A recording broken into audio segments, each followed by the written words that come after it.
میں یہ تو نہیں کہہ سکتا کووڈ سے بھروسہ اٹھ گیا، لیکن یہ تھا کہ ایک امید تھی، کیونکہ کئی چیزوں میں ہم سب نے، ہندوستان کے ہندو مسلمان نے پچھلے کئی سالوں سے کہا تھا جو کورٹ کرے گا وہ آخری فیصلہ ہوگا، جیسے بابری مسجد کے بارے میں کہا تھا، اسی طرح سے اور کئی چیزوں میں کہا تھا اور اس کو سویکار کیا تھا۔ تو اب ہماری امید تھی کہ سپریم کورٹ، کیونکہ وہ کسی دل کی، کسی پکش کی، کسی سیاسی پارٹی سے تعلق نہیں رکھتے ہیں، اور خاص طور سے آج کی جو یہ بینچ تھا وہ بالکل میں کہہ سکتا ہوں کہ بہت ہی اچھا بینچ تھا، لیکن اب انہوں نے کانسٹیٹیوشن کو انٹرپریٹ کیا اور کانسٹیٹیوشن کے حساب سے انہوں نے کہا کہ 370 ہے، لیکن میں بنیادی طور پہ کہتا ہوں کہ اس کو ختم کرنا 5 اگست 2019 کو ہی غلطی تھی، جلدی میں کیا گیا تھا، بہت جلدی میں کیا گیا تھا، اور جموں کشمیر کے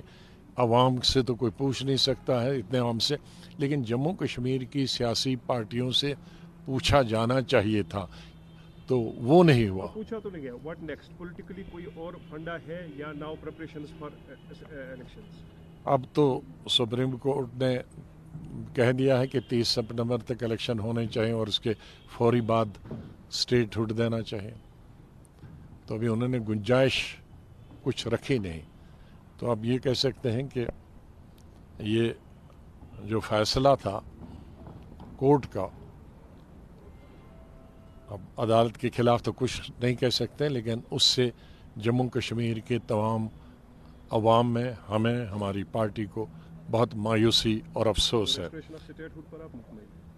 اسٹیٹ ہوڈ تو انہوں نے پہلے ہی پارلیمنٹ میں کہا ہے، اب اس میں الیکشن کا بھی پہلے ہی کہا ہے، لیکن اس سلسلے میں کم سے کم جو سپریم کورٹ نے ایک ڈیٹ طے کر دی کہ بھائی 30 سپٹمبر سے پہلے ہونا چاہیے اور اس کے فوراً بعد اسٹیٹ ہوڈ ہونا چاہیے، وہ چیز تو ہمارے حق میں ہے، لیکن جو دوسری چیز تھی جس سے ہمارے جذبات جڑے تھے، یا ہماری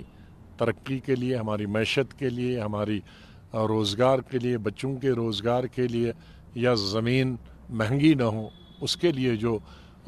چیزیں تھیں وہ ہمیں نہیں مل پائیں گی۔ ایک بات ماننی پڑے گی، بی جے پی جو کہہ رہا ہے ڈنکے کی چوٹ پہ کہہ رہا ہے، در پردہ کچھ نہیں ہو رہا، جو پہلے دن کہا تھا آج بھی اسے پسند۔ ہاں، یہ ان کا 70 سال سے ان کے ایجنڈے میں تھا آرٹیکل 370، لیکن وہ 370 کے باہر بھی گئے، اسٹیٹ ہوڈ ختم کرنے کا نہیں تھا، یونٹی بنانے کا نہیں تھا، یہ چیزیں وہ جو ان کے ایجنڈا میں 70 سال سے نہیں تھا اس کے باہر بھی وہ چلے گئے۔